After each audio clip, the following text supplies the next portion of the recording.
Yo, what's going on, man? This is your boy, Super Mario, man. You are in the Yo with your boy. Today, we're going to be talking about another beat breakdown from my instrumental project, Brood Beats, which is out on all streaming platforms. Make sure you go ahead and check that out on your favorite streaming platform or whatnot. We're going to be talking about the third beat, which is, a beat that's kind of like you won't hear a lot, and it can go different ways. You can use it to rap, conscious rap, gospel rap. It just depends on what the artist's direction is on this one, and we'll be breaking that down. Again, all of my beats on this project was produced in Reason Studios, version 13, and we'll be doing the breakdown in Reason Studios right now. So with that being said, man, let's go ahead and transition over into Reason. All right, here we are in Reason right now, and what we're gonna do is check out the drums first and see what the drums are kind of working with and whatnot. Now the drums that we have here, we're gonna go ahead and open up the rack window, is an old VST that I had way back about 10 years ago and stuff like that, and I still use this VST today, man. And this is Joker Beats. This is a trap and R&B drum VST, and it has some really dope sounds, man. You just click on and hear some of the kicks, and let's see if we can get that unsoloed there. All right.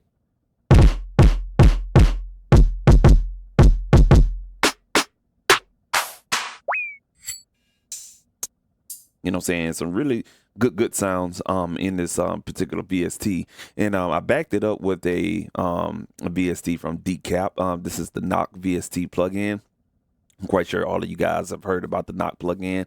We added a little bit of punch, enhanced the kick drum to give it that bottom that you were hearing, and we didn't even push the limiter or the air or whatnot. So just again, a little sub frequency bump, and added some transient just to give it that hit, that actual punch on the drums, and everything like that. So what I'm talking about is that kick drum.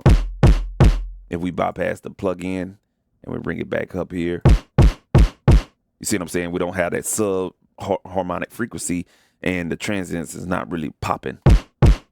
And so when we turn that VST back on, the Knock plug-in,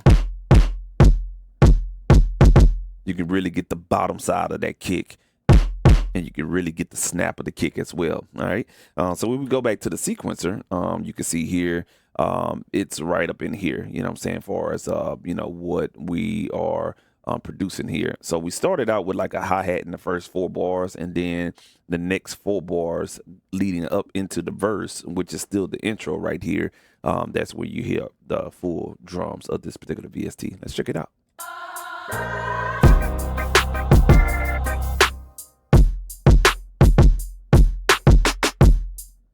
Just something real simple: hi-hat, kick, snare, go.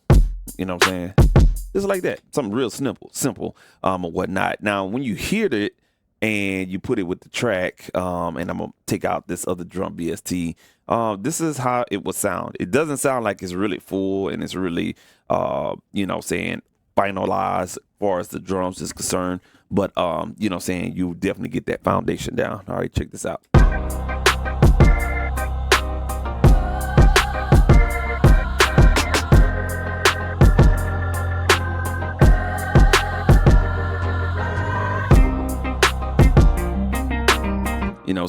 It has the ride and everything like that, but there's really not no get up and go type stuff or whatnot. So that's where this particular VST come into play, and that is the Addictive Drummer. Now, I use Addictive Drummer, Easy Drummer, and any other VST that has acoustical type of sounds, and Addictive Drummer is another great one that has really good drum sounds or whatnot. Now, I think I use the let me see here. I think I used the Vintage Dry Kit hi-fi patch, and just use the hi-hats off of here really to get the rhythm and the feel of the track to go or whatnot. So let's go back to the sequencer and see how the hi-hats in this particular track will make the beat seems like it's moving forward versus kind of slowing down and you moving at a slow pace. All right, so what I'm gonna do is solo and play the hi-hats first, and then bring in the trap drummer or Joker drums. get a break and hear the full. Now you can hear the hi-hat from the Joker beats drum VST, keeping the downbeat, and the addictive drummer is giving you your upbeat and your syncopation, and your upbeat type of feel to it. Take out the addictive drummer. You see what I'm saying? Just really kind of give it that feel, all right? So that's what we did on that one, and stuff like that. Moving along, we're going to check out Neptune. Now, here on Neptune, this is a particular VST I got from StudioTrap.com. This is a website where I go and get all my hip-hop and R&B VSTs and rumplers and everything like that. And they had a nice bass patch that I came across.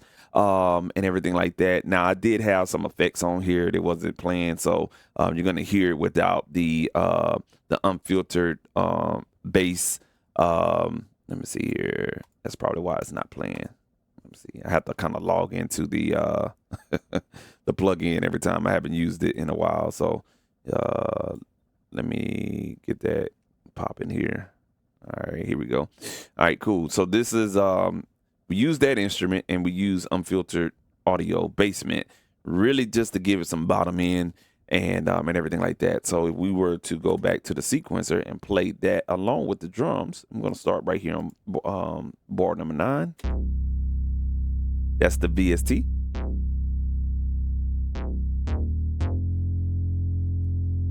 And now we're going to go ahead and introduce basement.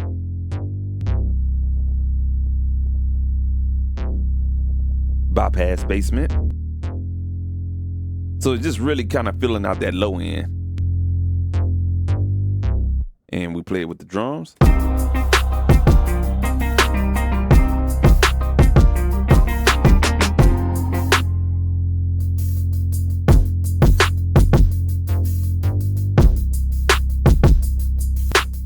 Now if you take out basement, you hear that the bottom end is really not defined. You see what I'm saying? All right, cool. So from this point right here, what I did was this actually was the first sound that I actually used, and this is called the Juice VST. All right, and this is from Gospel Producers. Yeah, Gospel Producers.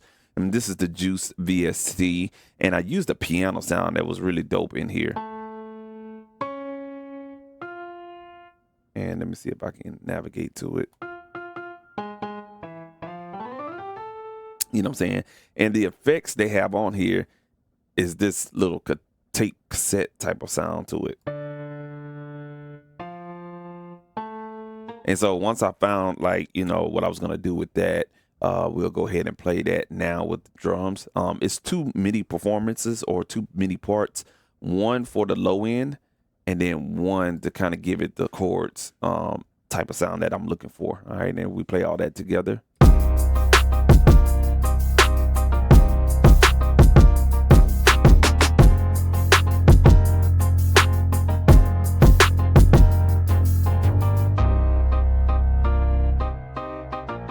So that's the Juice VST. Bring in the bass.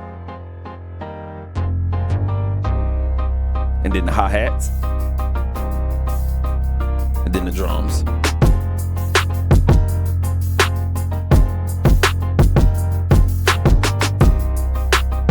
See what I'm saying?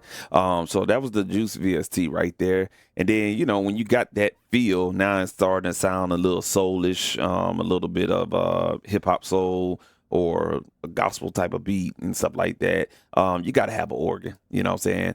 The organ that we went with on this one is the Waterfall B3 organ from UAD. Really dope organ sounds in this bad boy right here, and it's blurry because it's loading up and trying to sign in and everything like that. The noise that you're hearing, if you listen really, really close, if you have good headphones on, is the rotary.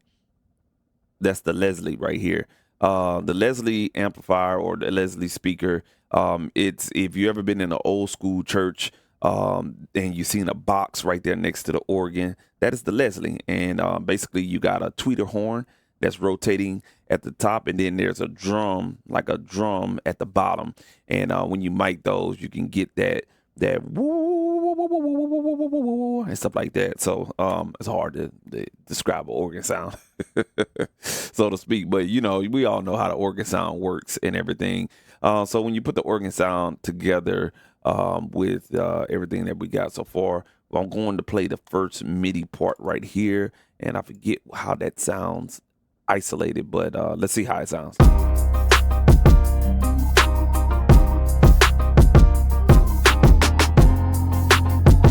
Yeah, okay. Let's mute the drums out. All right, let's play that again.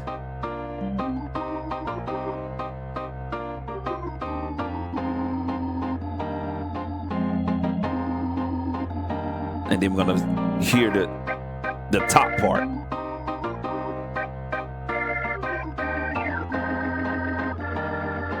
And the top part is basically kind of like a funky type of part, real funky.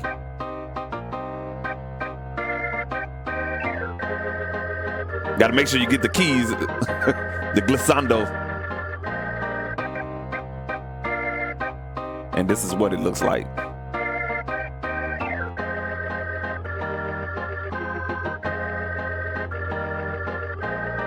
And when I'm playing these parts, man, I really don't quantize a lot.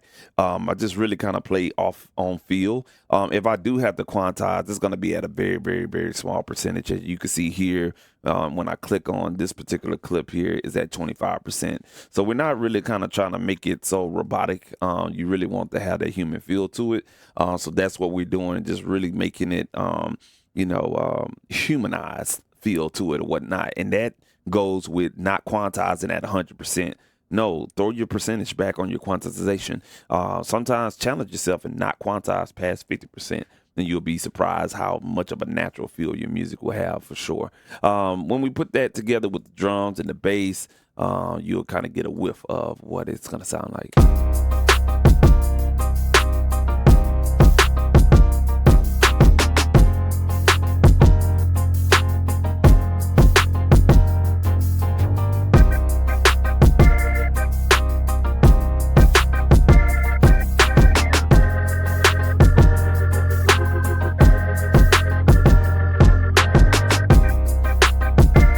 All right, cool deal.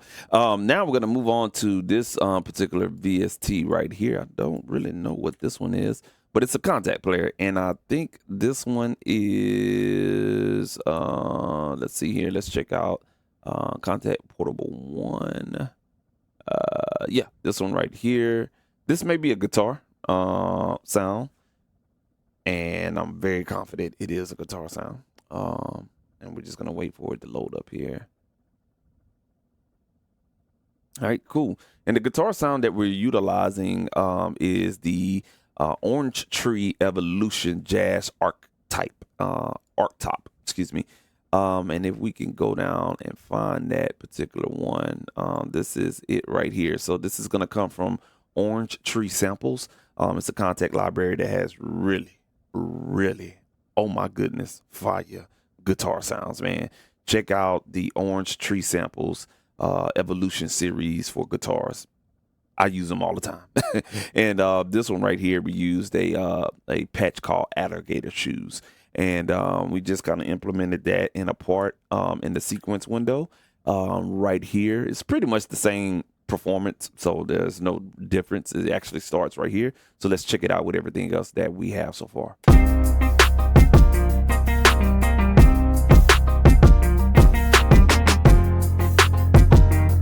All right, I'm gonna take out the bass.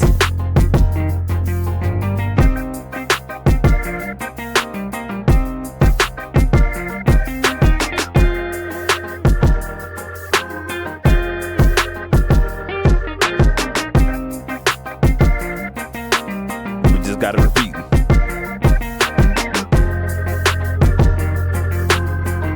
I like it.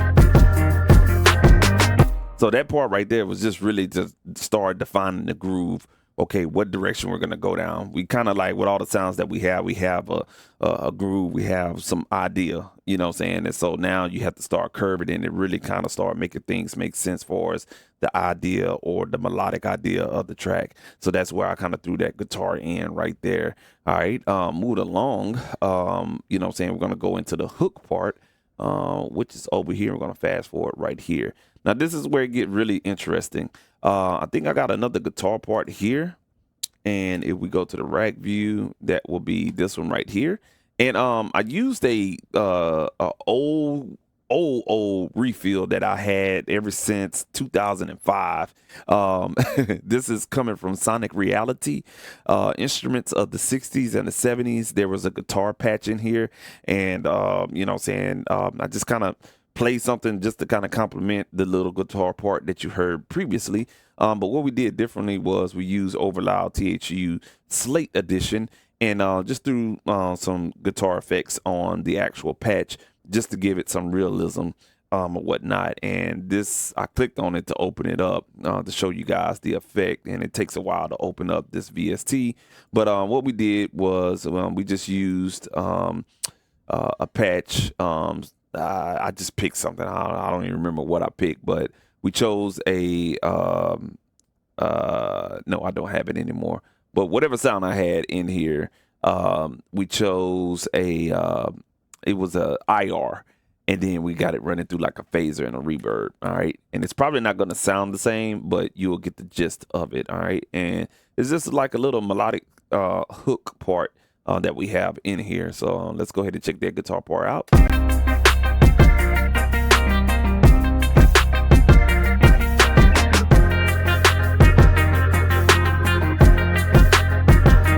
Take out the bass.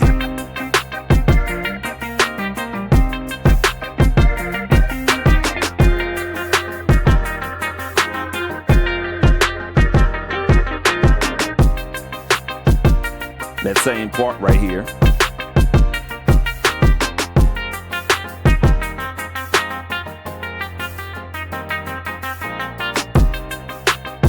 You know what I'm saying? So it's just a little tick part.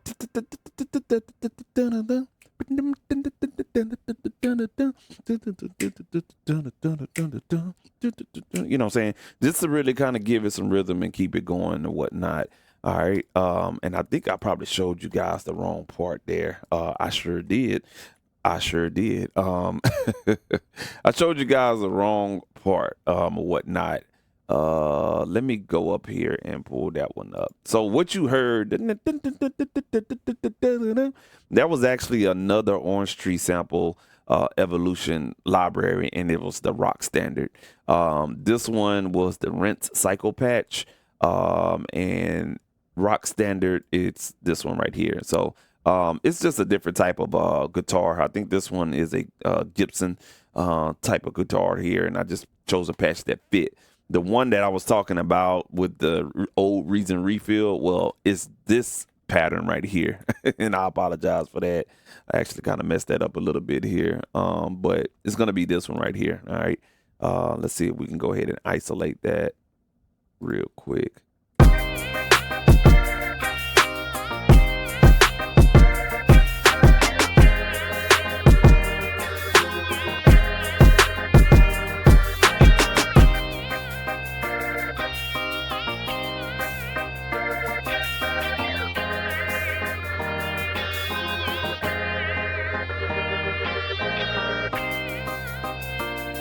So to give it kind of like that and stuff like that, that's where this particular plugin, the phaser, kind of gave it that psychedelic type of sound. The only thing is missing is the amp IR that I used on there, but it still serves the purpose. So it's really 3 guitar parts in here. One as a foundation, one to keep the up tempo going, then one acting as a lead.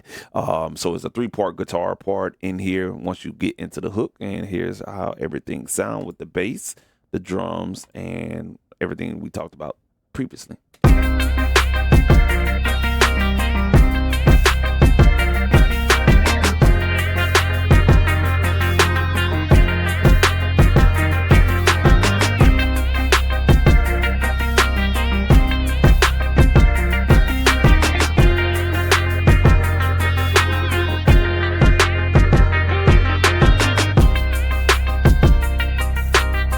All right, cool deal. Now, remind you, this is not mixed. This is actually before the mixing and everything like that.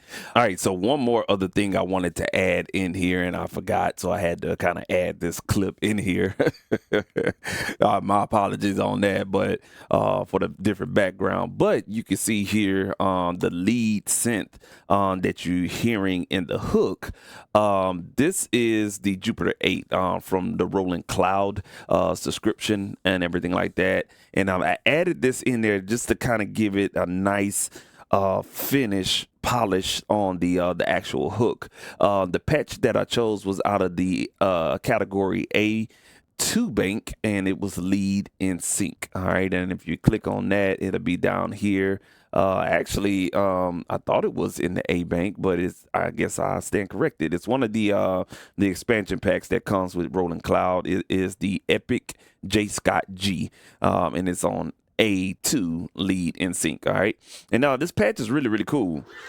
If we were to go to that particular patch here, let's go and click on that.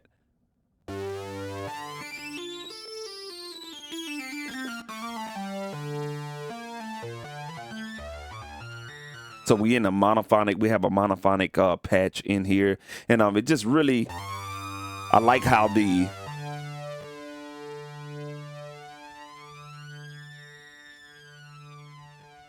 you know what I'm saying, I like what the LFO and what the LFO is doing, it's just kind of giving it movement. So when you play that in a high octave, you know what I'm saying, just kind of gives it a nice psychedelic polish to the sound or whatnot. So we use the Jupiter 8, and it will be this particular performance right here, just kind of playing on top of it, you know.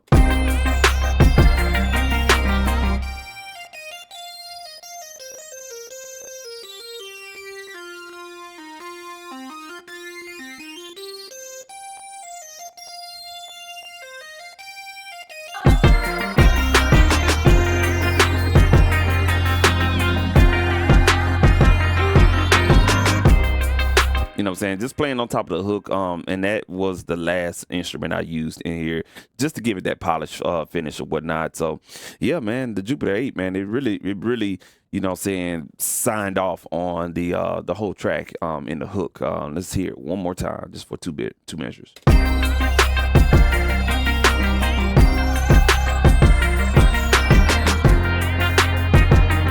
And you take it out.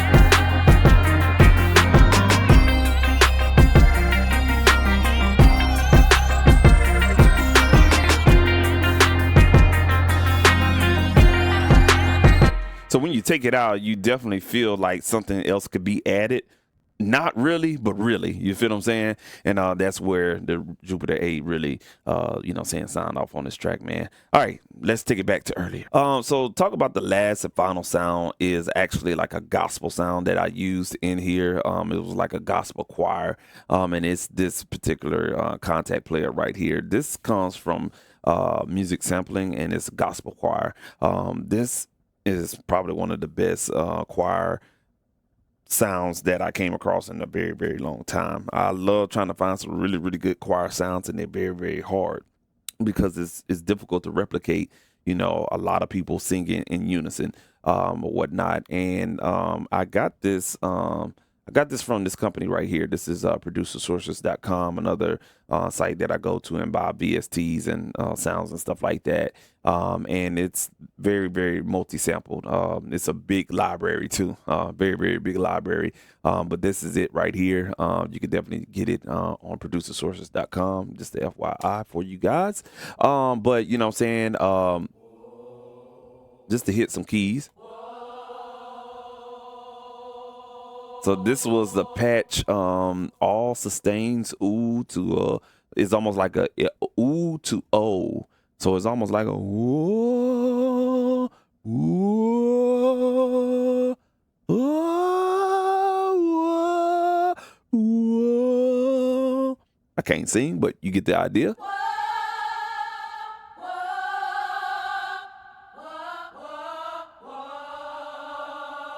Ooh. make your bones shiver a little bit and whatnot.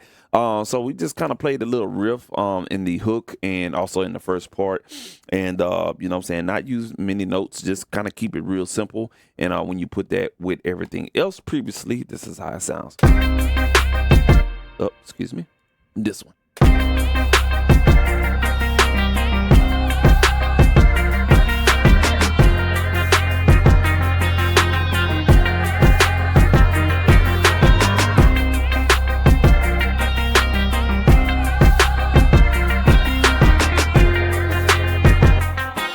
All right, so it's hard to hear in the beat because there's a part right here, if you really kind of like look at the waveform, it's real low, and then once you go up that upper note, it gets really loud.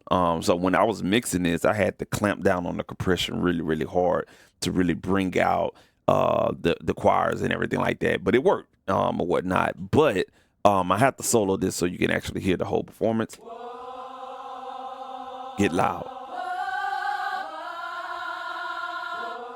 Very dynamic, but that's good though.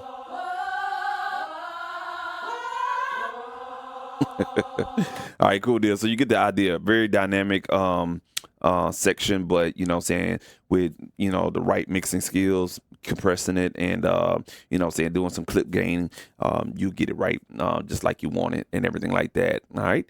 Cool deal. Now, that pretty much serves the beat, whatnot. Here in the beginning, I kind of wanted to jazz it up. So if you hear everything together, this is how it's gonna sound.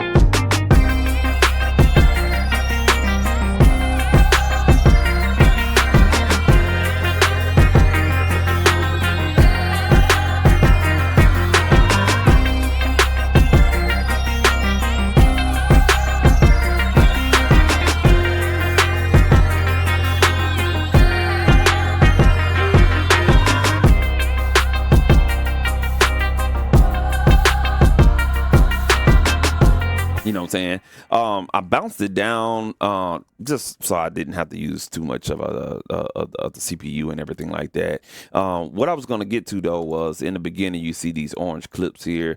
And this is coming from there's this old refill called I want to say this is coming from these old refills called Akai refills. And I think it was, I don't remember which one it was. It's one of these refills. I think it's somewhere in the Vocal Planet. But it's a Akai CDs, old refills, man. I think this dates back to like Reason 2. But these refills, they have some really, really interesting vocal phrases or whatnot. And there's some worship phrases in there. So I just kind of took these worship phrases and, found two of them to complement each other. And this is what you got in the beginning.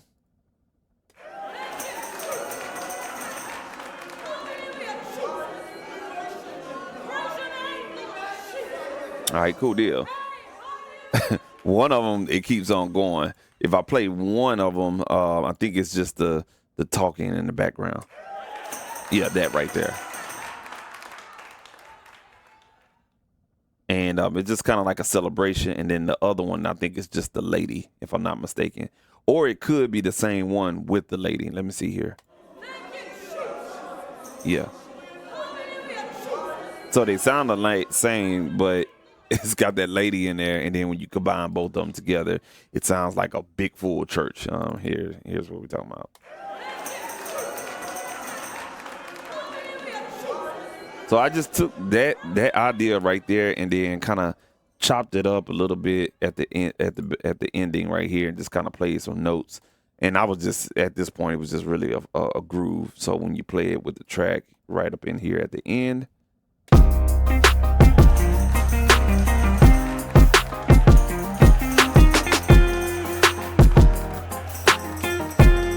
Just to kind of, give it a dynamic, all right, church is over with. Amen, amen, amen. You know what I'm saying? But you play it in the beginning, you kind of want to have the build up as if there was a pastor preaching. So right now, won't you look to your neighbor and say, amen. I said, amen. You feel me? Something like that, They basically agreeing with the pastor. And so that was it, man. That was all the sounds that we have in there, or whatnot. That was the breakdown right there, man. The third track on the instrumental project, Brew Beats. Make sure you go ahead and check out that project on all streaming platforms. Brew Beats, man. This was a really, really fun track. Probably one of my favorite ones on the project or whatnot. And we produced everything in Reason inside Starbucks and stuff like that, man. So you know, I used a 37 mini key keyboard to produce this. So it wasn't a full-size keyboard. It was actually and let me turn it down. It was actually it wasn't a full-size keyboard. It was a mini keyboard or whatnot. And man, it was difficult trying to play some of those parts, but you know what I'm saying, it definitely worked, you know what I'm saying, in my favor or whatever the case may be. But it was fun though, you know what I'm saying, definitely producing in Starbucks. And just to give you an idea, man, just go ahead and you know, you don't have to be at home to produce. If you have a laptop and you have some type of keyboard controller that you can travel with, man, get in a space and, you know what I'm saying, create in a different environment, because it definitely will spark up new creative ideas for your next production, man. Hey, it's been your boy Super Mario, man. If you found this video useful and entertaining, go ahead and hit a like on the button, and also subscribe to this channel for more, and not info, but more videos like this one right here, man. Hey, stay creative at all times and keep your head on the swivel, man. Your boy Super Mario, man. We up out of here, man. Peace.